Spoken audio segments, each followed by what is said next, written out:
The psychedelic revolution is here. If you want to integrate your visionary experiences into your purpose, get clear on your entrepreneurial path, and help people while you do what you love, then this podcast is for you. Welcome to The Psychedelic Entrepreneur, Medicine for These Times. I'm your host, Beth Weinstein. I'm a spiritual business coach, 3-time entrepreneur, and a lifelong student of psychedelics and sacred plant medicines. You carry your own unique medicine, and your medicine is what we need for these times. This podcast will help you to share your medicine so you can create transformation in the world. Listen in on conversations with psychedelic leaders, changemakers, and conscious entrepreneurs who are living proof that a better world is possible when you follow your heart and live in alignment with your soul.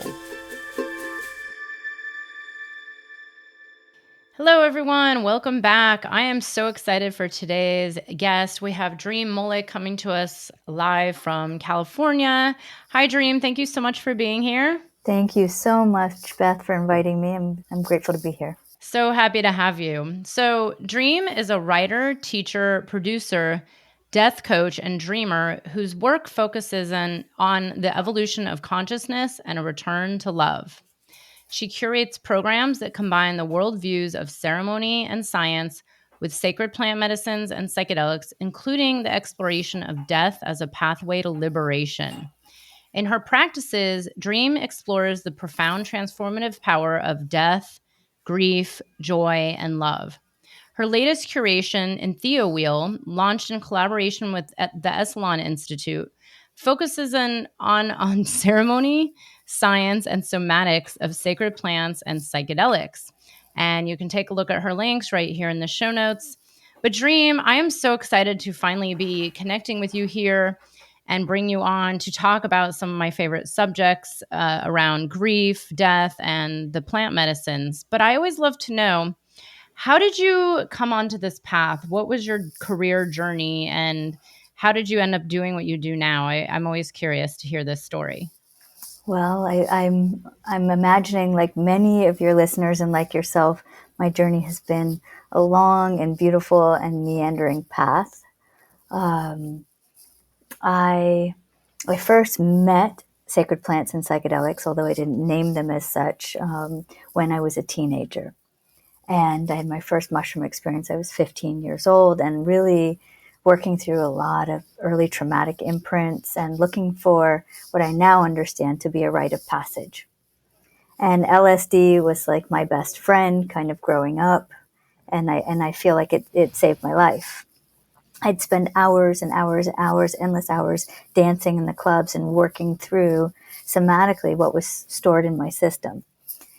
And I went on to go to business school and went to business school, fell in love with Indonesia and the people in Bali, and created a company around, I became a designer, and I founded a catalog company and had retail stores and was doing it, so to speak. And I was on like fast speed autopilot, flying to New York 5 times a year, showrooms, trade shows, the whole gamut.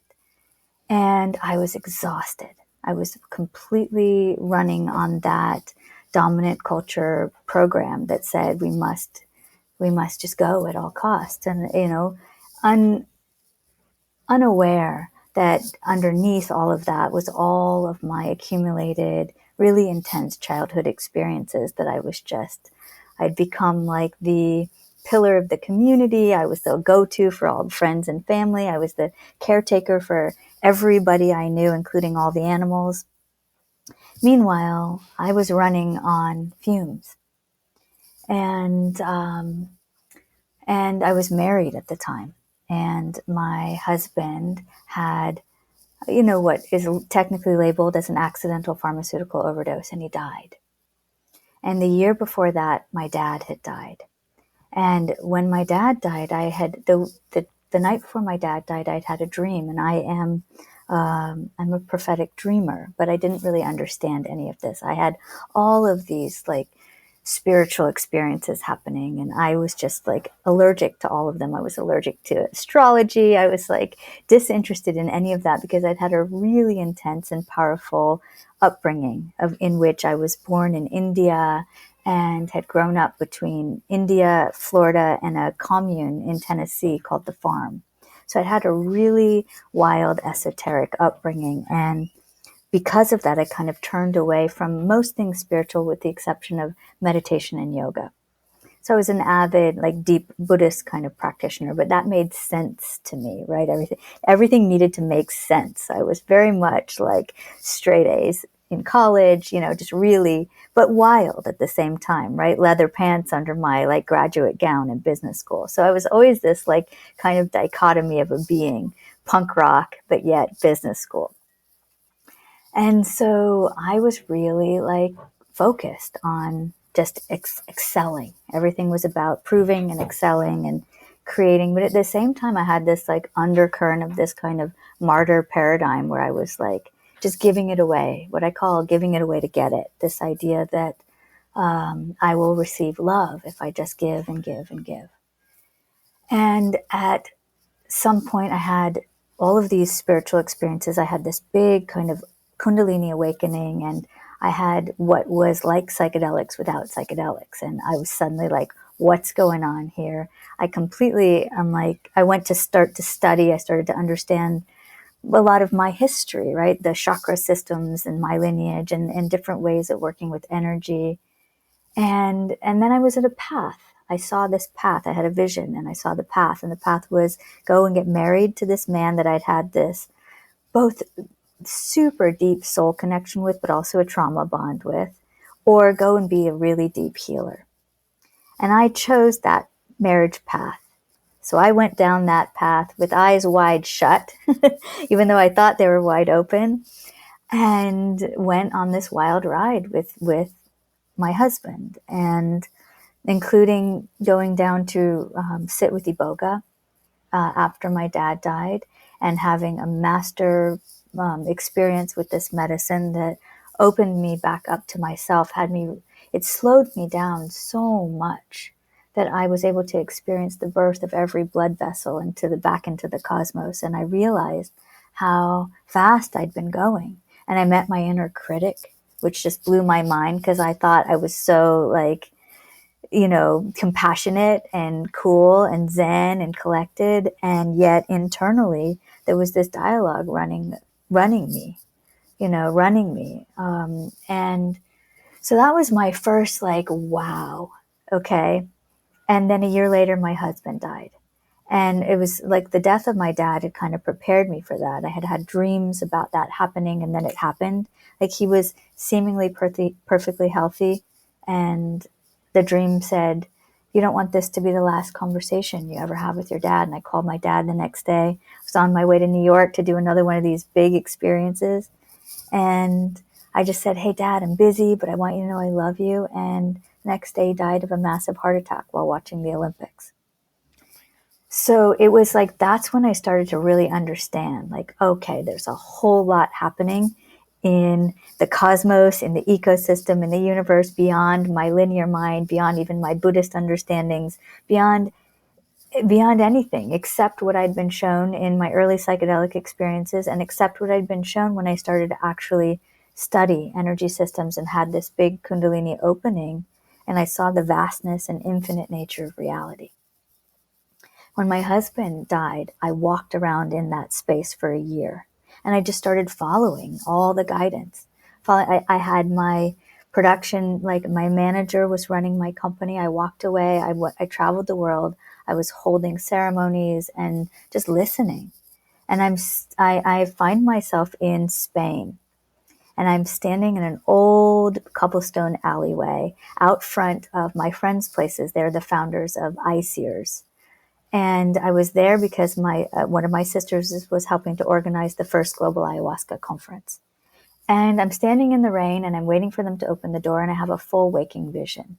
And in this experience, I'm shown that I am taking more than I'm giving, that I've been mining metals from the earth. And mind you, I had a sustainable company, and I was planting trees before there were tree planting things, and, fair trade and cooperatives and all of that. And yet deep down in my heart, I knew it was true. I knew that I had something else that I was born to do in this world. I knew that just creating more stuff was not my jam, even though it was beautiful and channeled and all of that. And I knew that really I was dissatisfied and that I was like still giving it all away. I was running my company like it was a nonprofit. So I still had this like lack of self-value from me. You know, I was always the last person to get paid. Everybody was, you know, all the things. I was just running on some really old programs and I didn't know how to quit. And that's when I was given a full map. I was told I was going to walk away rather than sell my company. I had a 50,000 person database. I had retail stores all over the world carrying my collections. I was in department stores and catalogs, and I was told I was going to walk away. I was given the timeline for what it was going to take, and I just started following that timeline. I just started following it, you know, and I moved to California. I started producing with my brother, who has this really beautiful production company and is an incredible storyteller, created a short film that went wildly viral that helped to bring creativity and play to millions of kids around the world. So I started working with him and I was his like assistant for a while. Meanwhile, my company was still winding down, and found myself at Burning Man for the first time. And my brother had taken me, he'd been going since the late 90s. My brother had taken me, we were out on the playa to bring my husband and our dad's ashes out there. And he took me to see a talk with Rick Doblin. And so we're sitting in this room, we're sitting on opposite ends of the room. And we both simultaneously have this awareness come through that this is an incredible story and that we want to make a film about this. Now, my brother had gone to Rick Doblin's undergraduate school. So they'd gone to the same school. So Rick had been this mythical kind of back in the day figure. He had been in my brother's very first student film. So my brother had known Rick and had been watching Rick's story and been going to Burning Man, seeing the growth. So we went up to Rick afterwards and we said, hi, you know, my name's Dream. My brother's name is Nirvan, like Nirvana. And we want to make a film about you. Well, he took us to the original, like, Ken Kesey acid bus. And we spent like all this time connecting. After 3 days, Rick said, yes, you guys are going to be my filmmakers. So that's kind of what catapulted me back into this sacred plant psychedelic ecosystem. We started to make this film about Rick. I started kind of following him to all these different places. And at this point, like, we're self-funded. We're just, you know, we're self-funding this.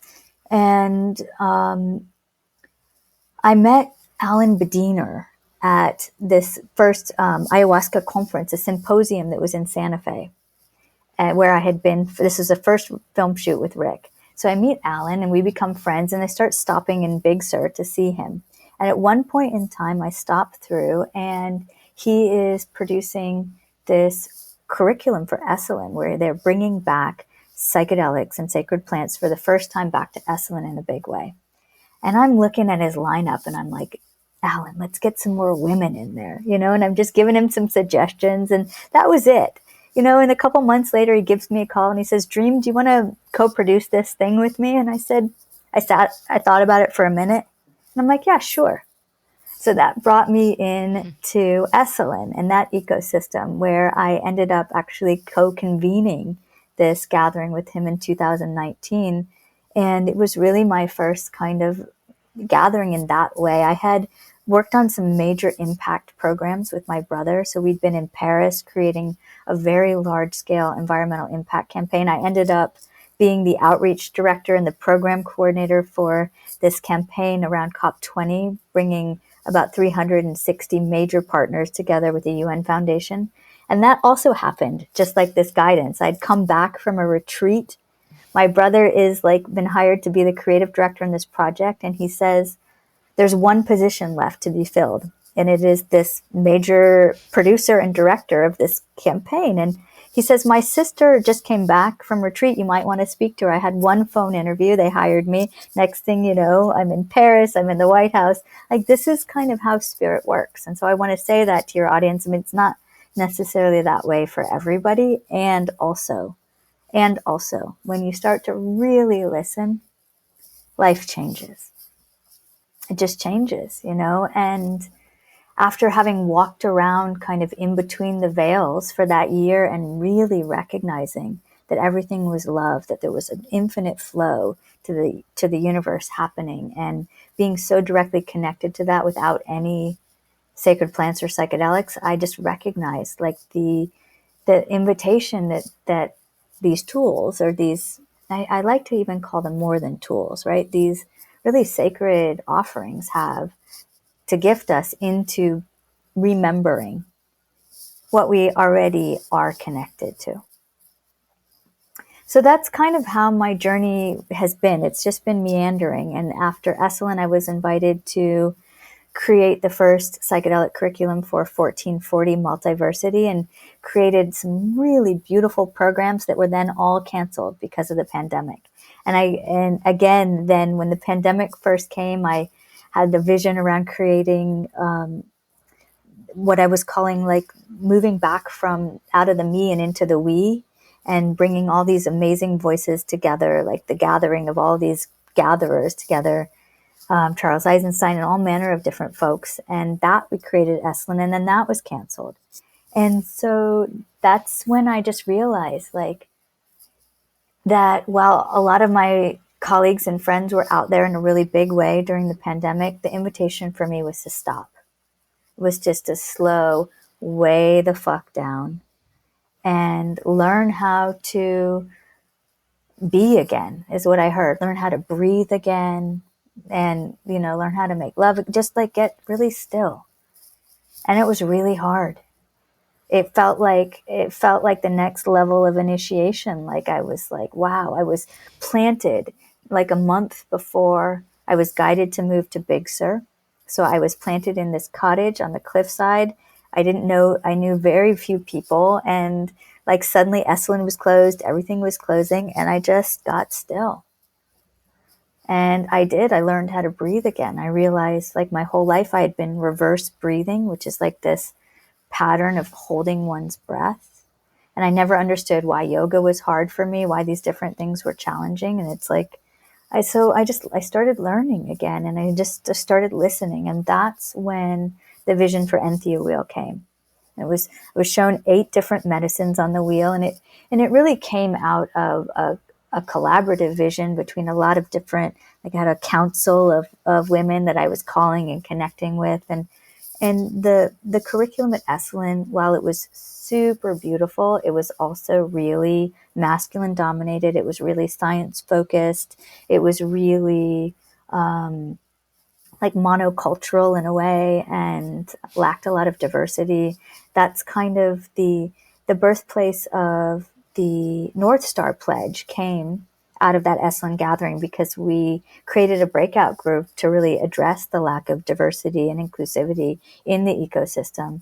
And that, so I was like, okay, I was feeling all of those, and my commitment to never creating in that way again, and to really privileging ceremony while honoring the wisdom of science. And that's when I received this map, which was called Enthea Wheel. So it showed, 8 different medicines on this wheel, and the guidance was that the first one should be psilocybin, because that is this root-based medicine that is just growing prolifically everywhere and really supporting from so many different cultures and ways. And so it was, I was able to create Esalen's very first hybrid offering, where we bridged the worlds of ceremony and science. We bridged the live ecosystem and the land, and the power of that land there in Big Sur here, with the virtual space, and had some hundreds of folks come together. And it was messy and beautiful, as every first endeavor of its kind is. And it was a new way of learning together. And we actually experienced ceremony without the use of any medicines. We actually were able to drop into medicine space, both anchoring in the land and in the living rooms of hundreds of beautiful folks around the world. And that kind of catches us up, Beth, to last year, where I entered into this ecosystem with the Shift Network, and we created the first Psychedelic Healing Summit, which was an evolution of that in some ways, and brought 40,000 plus folks together, and it was really beautiful weaving. And here we are.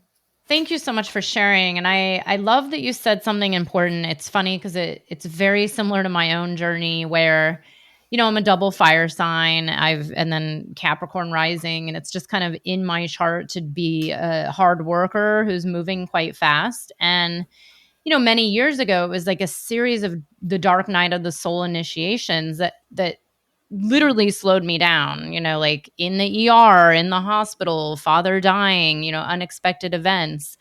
And it took so long to actually get that message on, like, well, wait a second, like it is actually okay to find yourself and go inside and get deep and slow down and get quiet and listen. And that's actually exactly when my life started, catapulting and taking off, was by actually slowing down. It's like, oh, that doesn't make sense, but it That's does. right. And we're seeing so much of this in our society, where our whole society is constantly, like more and more and more, and doing. And then even in the psychedelic and plant medicine world, which has come up on so many interviews lately, around this notion of more and peak experience, and like bigger, larger doses, and doing more of the go to Peru for a few weeks. And really, it's so simple. It's actually already living inside of you.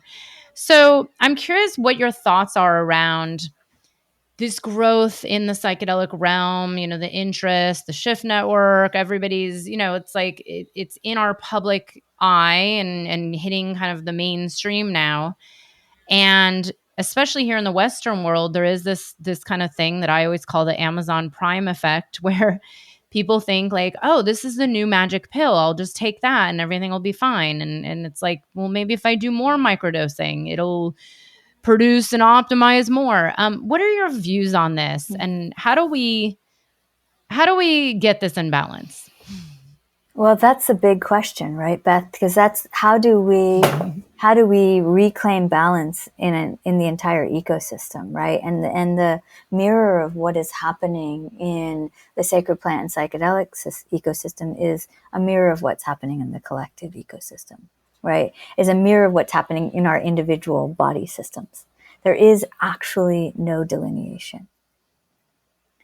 And so that, like I like to think on the micro and the macro at the same time. I'm gifted with that capacity. And so I recognize like my own process as a mirror when I'm going through something, when an animal's passing, all of these different transitions and experiences, I recognize as also a mirror for what's happening collectively. And the invitation to slow down is such a powerful invitation. And that invitation to slow down has nothing to do with, it has actually everything to do with meeting the urgency of these times, which is inviting us to be so present and so aware and so mindful of what we're actually in, which is this huge crossroads where as human beings, we're making decisions to decide whether humanity is going to continue to go and grow in a beautiful way, or whether we are going to have mass exodus. So to like really connect with where we're at, and the desire body of folks to have these peak experiences and to have the magic pills is the desire body of us to be really deeply connected with ourselves and with the natural world. So to recognize like why it is that we are longing or, looking for or seeking, to recognize that innate longing that lives in each and every single one of us. And then to meet that longing with as much love and as much presence and as much clarity, which really invites in a lot of integration. Right? It invites in like a lifelong commitment to actually slowing down enough to feel all the things, which includes the fact that a lot of our choices and actions are directly contributing to mass devastation. But it also includes the fact that we are born to be this divine embodiment, right? And when we start remembering that, and that's, what I feel so powerfully about sacred plants and psychedelics is they give us that insight into the vast, infinite nature that we are. And then we get to integrate that into our lives and allow that to actually slow us down and presence ourselves to what we're in so that we can make different choices. And so even this whole, like, the self-help movement, right? Like, the foundation is, like, ultimately tending to oneself at, like, the core root level. That's where that whole movement came in. It just got confused along the way. It got commodified. It got monetized. And that's the same game that we're in right now with sacred plants and psychedelics. And cannabis showed us that. Cannabis, I believe that the spirit and the soul of cannabis medicine actually took a hit, so to speak, to show us, like, what we're in right now. And so what I would say to all manner of folks out there who are interested in this ecosystem, not a space, not an industry, but an ecosystem, a generative, life-affirming ecosystem. To understand, like, to just as if you were going to learn a new language and you want to understand the culture and you want to understand the original peoples who have been tending to these medicines for millennia, who understand that these medicines have deep, deep, deep embodied wisdom. And whether they're man-made or not, because man-made is still natural because we are natural. So because we've created in a laboratory, or it has no bearing on the idea that these medicines have spirits, right? There's spirits going there, whatever you want to call it. There's energy, there is essence, there's whatever language you want to put to it. I never used new age language before this, but now I just feel differently. So whatever language lands for folks to understand that there is more than human relationships happening. And to listen to that, to understand that I don't believe, I feel, I have experienced.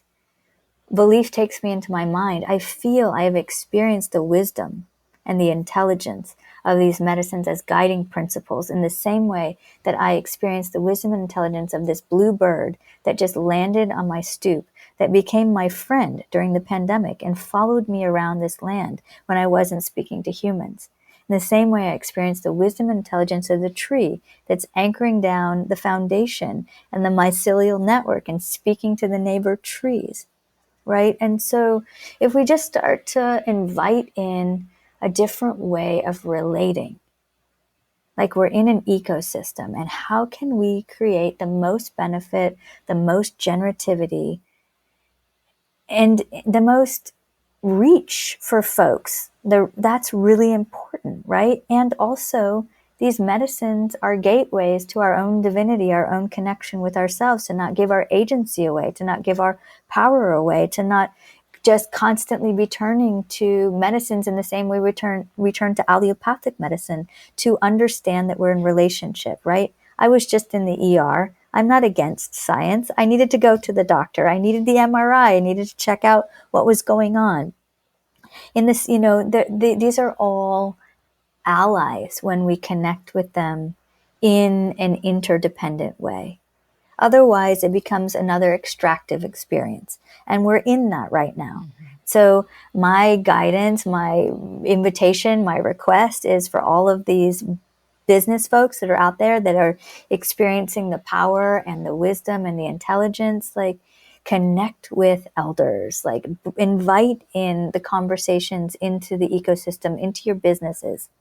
Like, I'm not anti-business. I've started one again, right? And I was allergic to it. I was like, I'm never going to do that again. And suddenly I find myself, now I've got the marketing folks and all the things. And when we're doing that, understand too that we are connecting with people on the other side. Instead of connecting with the pain points, let's connect with the vision of what we want to see in the world. Let's reframe the way that we are sitting and offering business.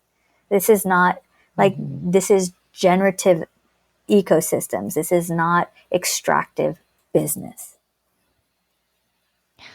Yes. Thank you so much for speaking about it. It's come up so much over the years, this podcast, my summits, about how do we go forward and do this right? Because the reality is, there are venture capitalists who are out there trying to patent psilocybin strains and so on and so on.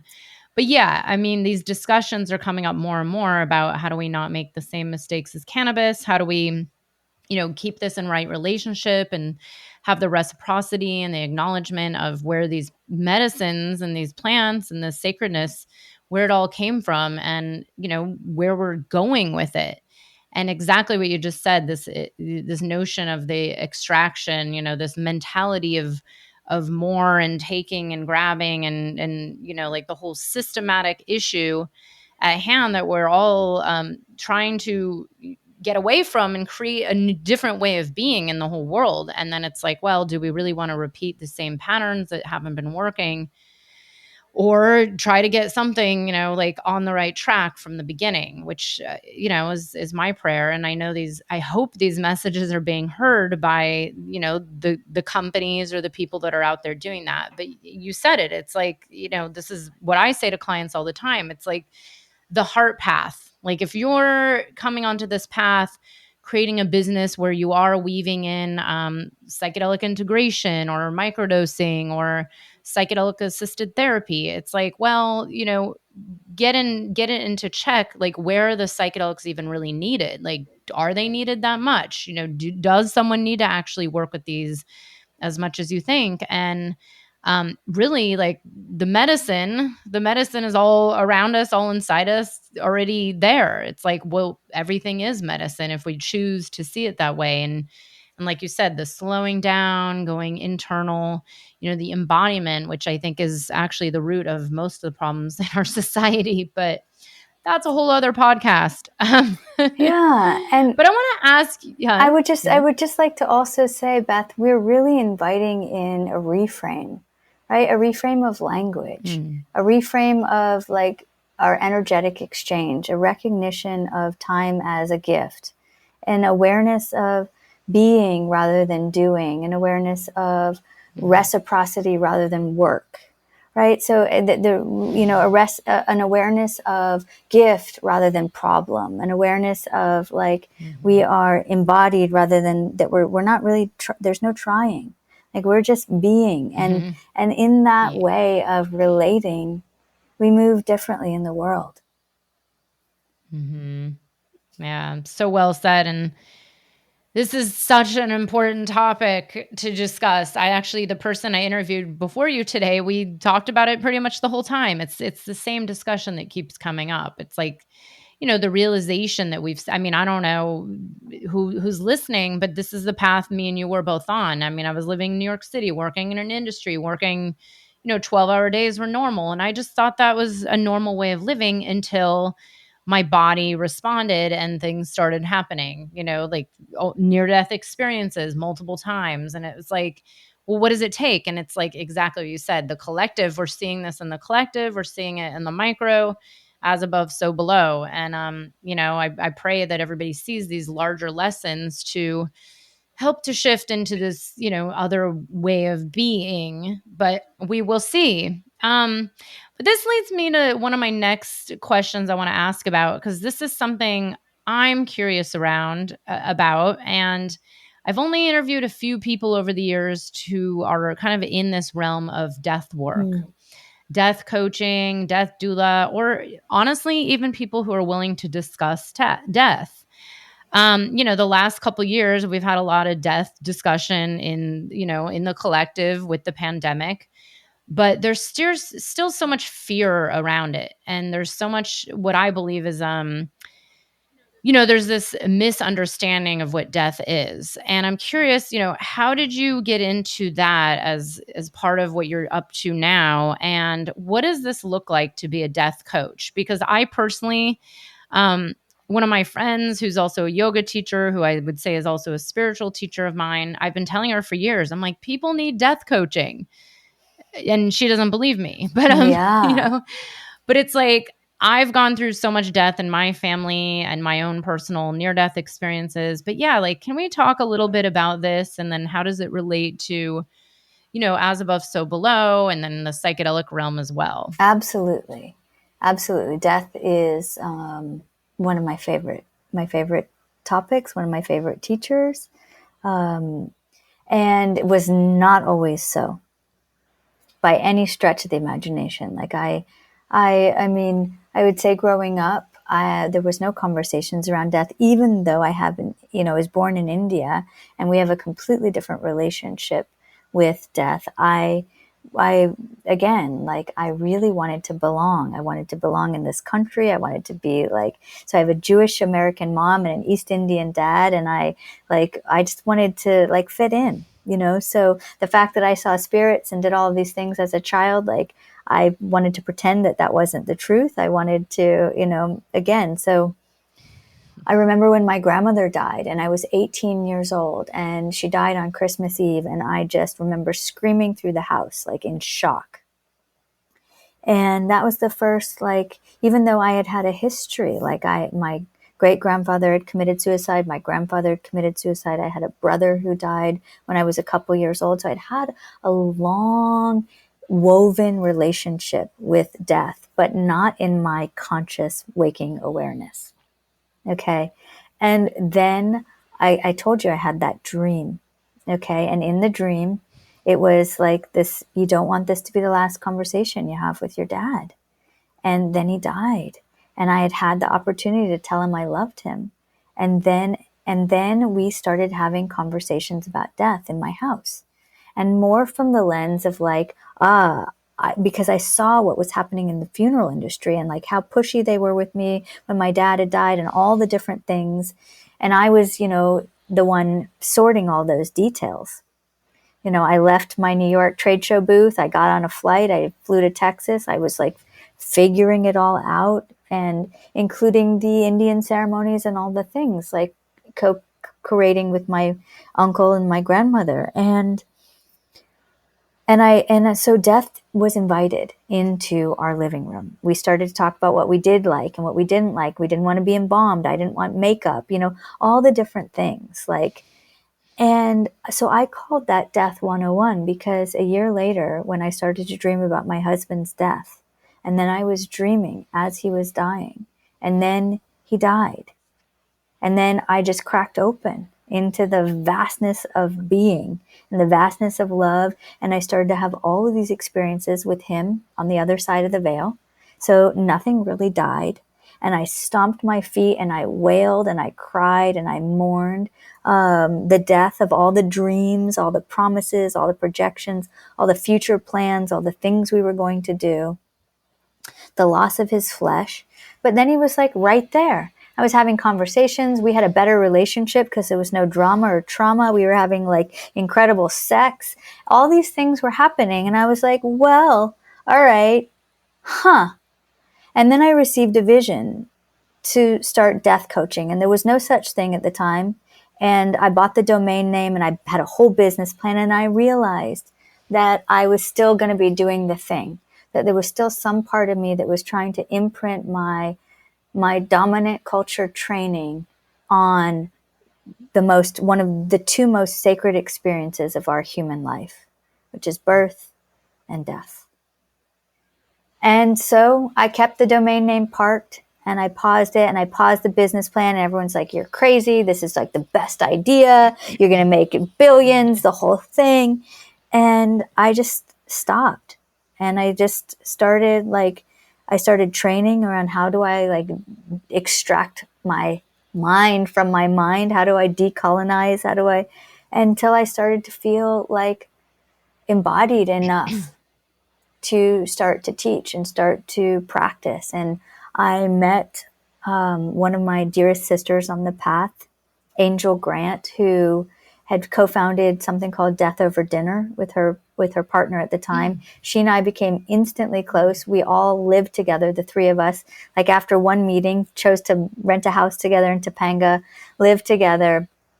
I was the first student of hers for her death meditations. And then I just started to kind of channel and experience like what it was to be connecting folks with the vastness and the beauty of death as a gateway to presence and to life. And so I'm in love with the end of life movement and all that's happening around that, but that's not my actual jam. My jam is to really connect people with the true vastness of their being through the doorway of this idea of death and through the gateway and back into life, like right here, right now, in this body. And my experience is that death is very much like a DMT experience. And so I see huge parallels and crossover with sacred plants and death work, because I feel that again, it's a gateway into the vastness of being and into the ultimate cosmic joke that there is no death in the way that we have been shown that there's death. And yet there is a finite form in the same way that there are finite resources in an infinite ecosystem as well. And so like I'm not on the linear death timeline, but I am on a linear timeline from the sense of like right here, right now, we are infinite beings. And the more present we can be and the more connected we can be and the more we practice for the dissolution of form. And I think that the Tibetans and other cultures, certain cultures have understood this since the beginning of language and time, that there is a practice for this, that these are ancient practices that we can incorporate into our daily life so that when we take that last breath, we go into the vastness in the way that we can die in a sacred plant medicine experience. And so I'm really into training for that right now, right here. And I'm really into connecting people because the commodification, the monetization of birth and of death, I believe are deeply impacting the collective field. And the reclamation of that as part of our birthright and the reclamation of that as sovereign beings to not be in fear and yet really connect with whatever that terror is that lives in each and every one of us, of the dissolution of this form, and to work with that, as Ram Dass would say, grist for the mill, is just it's a beautiful, beautiful invitation. And so I'm really lit up about that. And I've been kind of creating curriculums and creating trainings and programs and just listening for when it's right for me to teach them and for when it's right for me to offer them, actually, and not even teach, to invite folks in to connect in that way.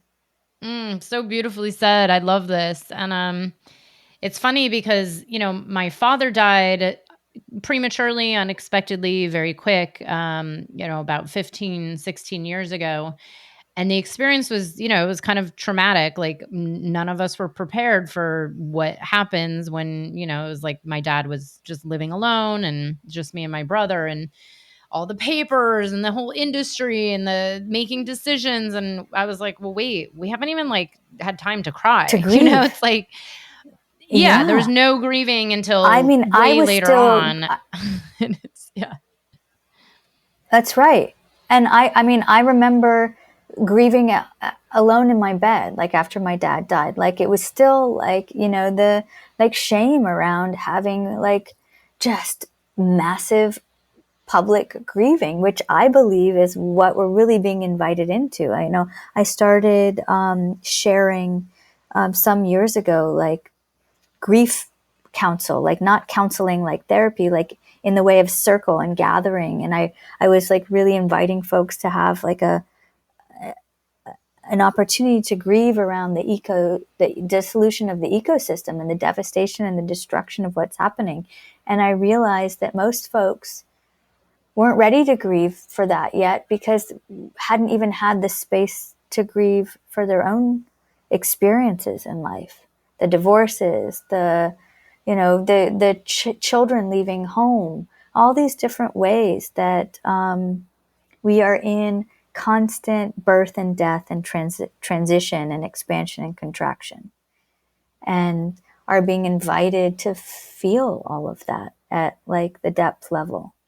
That's it. That's really it. That's the game that we're playing, is to be present right here, right now, to work with this vastness of our infinite nature, and also the finite nature of certain resources, including possibly our bodies, and really embodying right here, right now. And that's what I'm lit up about. That's what I'm lit up about sharing and practicing and creating around. And I'm really actually excited to be weaving in the intersection of sacred plants and psychedelics with this experience of death. So I have created a ceremony that is a practice that I'm right now working with the title, A Ceremony of Living and Dying, but it's always just whatever, it's in evolution, and it's a foundation of angels meditation and a beautiful teacher, Yongye Mingyur Rinpoche, who wrote a book, In Love with the World, that he wrote after he had a death experience. This beautiful Buddhist teacher, and what I channel through, and it really guides folks through the last hours of the finite body and into the vastness of their true essence and their original nature, and coming back in to being reborn right here, right now, embodying all your gifts and your present beautiful purpose and living from that place. And I'm excited to create curriculum around that.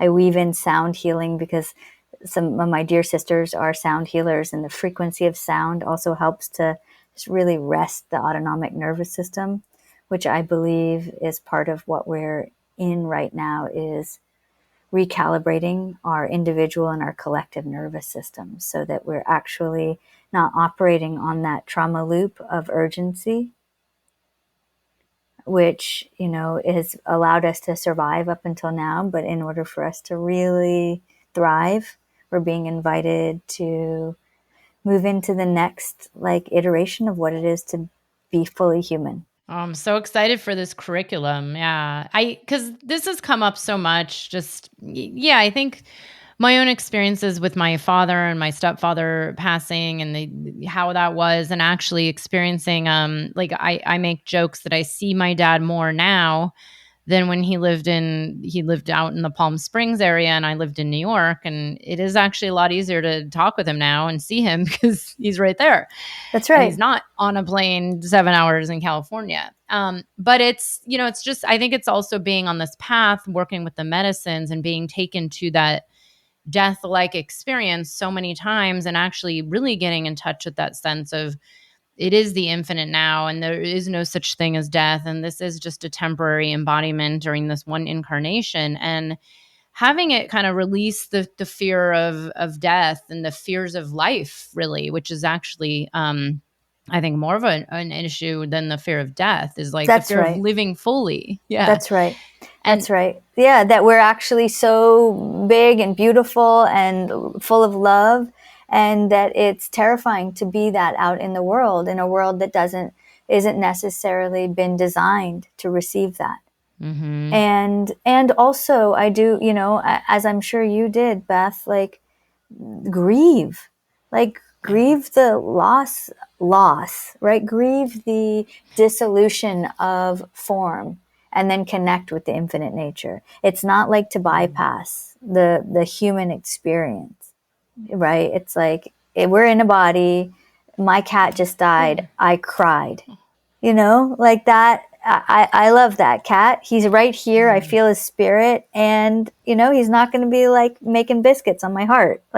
That's just, it's like we're going to be in a different relationship. Yeah, and it's so interesting how the grief has come through so much the last couple years with the pandemic, and it was really interesting to watch, the collective reaction, and me over in the corner making jokes about, well, I'm so glad I've been working with psychedelics for 30 years because this is kind of just like, oh, okay, here it is, and nothing, something else, or doing a vipassana or going into that silent, nothingness zone for an extended period of time, to know that like everything is okay. Like, here it is, here it is, here it is. And not to be spiraling into the collective fear or the collective, nervous system overload, which, I think on some level, it's like the trauma of the collective right now. It's bringing people to that breaking point. It's like, that's essentially what happened to me many years ago, where it was like so much like going that it's the body can't take it.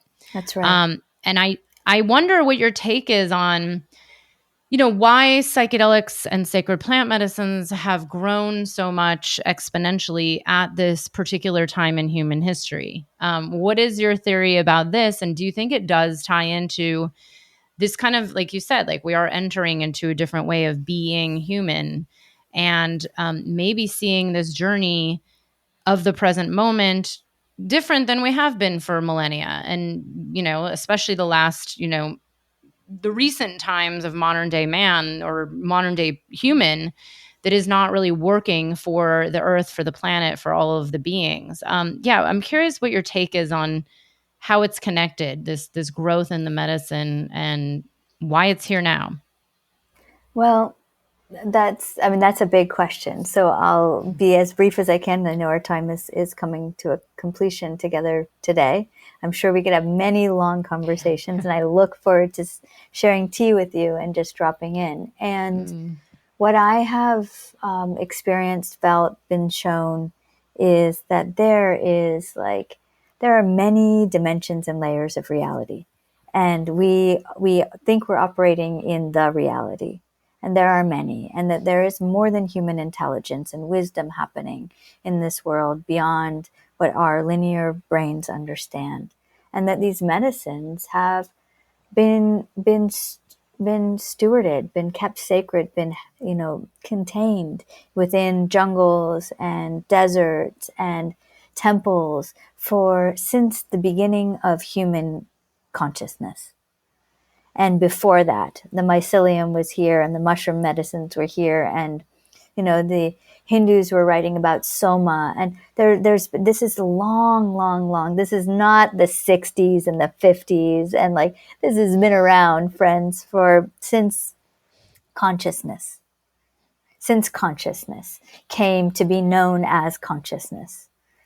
And my awareness, what I have been shown in medicine experiences, of which I will say, I am not like a person who sits all the time. I'm a person who listens, and when called, goes to the medicines, because the medicines have invited me to sit with them.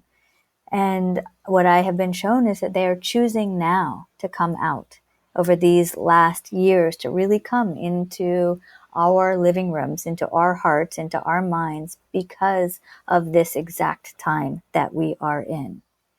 And for no other reason than to support in the evolution and expansion of our consciousness and the possible continuation of human life and all life in service of this beautiful earth, this Gaia, this mama that we are all part of, and not just walking on. And so they're here, and they're speaking, and we're being invited to listen, and we are listening. And some folks are coming in confusion. We've all been confused. We've all had our challenges. We've all lost our way, and we're really working on walking each other home. And so the more we can be living, breathing, embodied examples, the more we can work with our clients and that are just our other versions of ourselves as teachers, the more we can show up and speak whatever it is that is being spoken through us without thinking that it is us.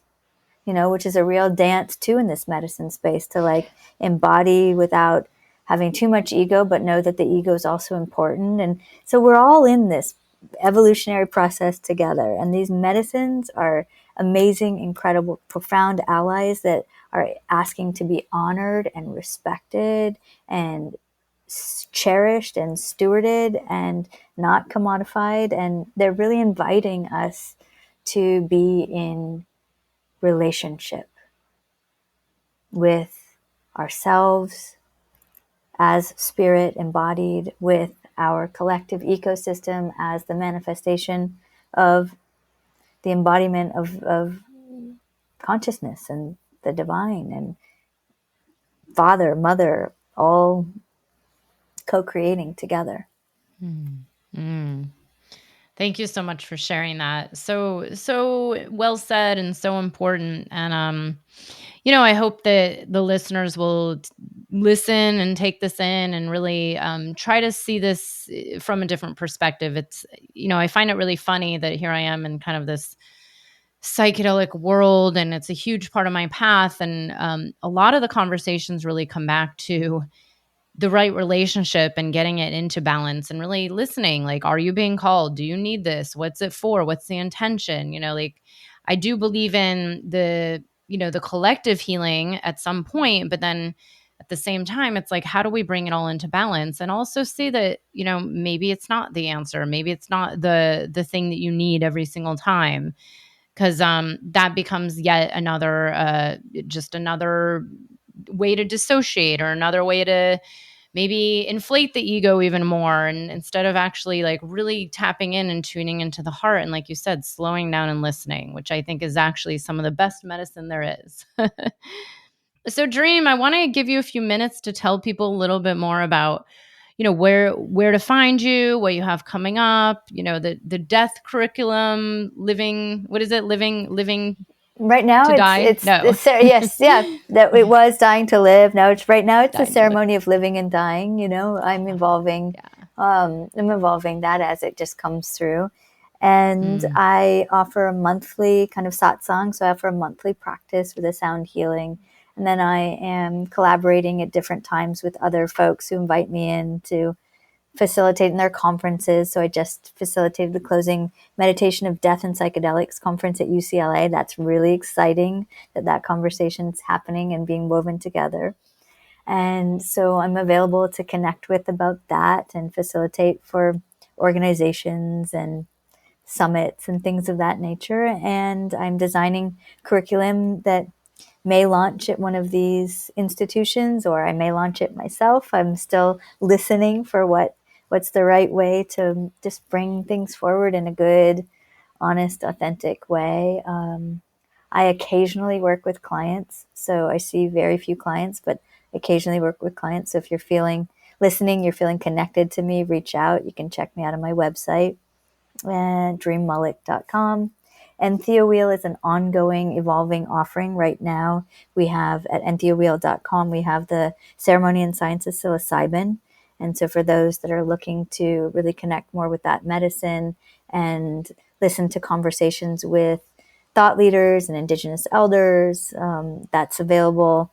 There'll be another medicine that's coming up next that I'll be weaving in. So yeah, I just listen and weave and listen and weave, and deep gratitude to you, Beth, for all that you are anchoring down in the field of leadership in the space. And may more women come out and speak their authentic voices. May more beings, women, whatever your gender is, non-gendered, may more beings come out and speak their authentic voices and really connect with each other in heartfelt ways in this space, and be really mindful as we move into this ecosystem with as much respect and reverence and love and grace and gratitude.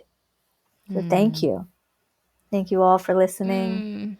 Thank you all for the gift of your time and your presence. And thank you, Beth. Thank you so much. Many blessings to you. It's such an honor to have you. Thank you. More soon. I hope you enjoyed the episode. If you're feeling inspired, I'd appreciate it if you showed your love with a review. And check out my YouTube channel where you can find the video version of this podcast. You can also head to bethaweinstein.com to learn more about me and grab my free business growth trainings. Remember, you carry your own unique medicine, and your medicine is what we need for these times.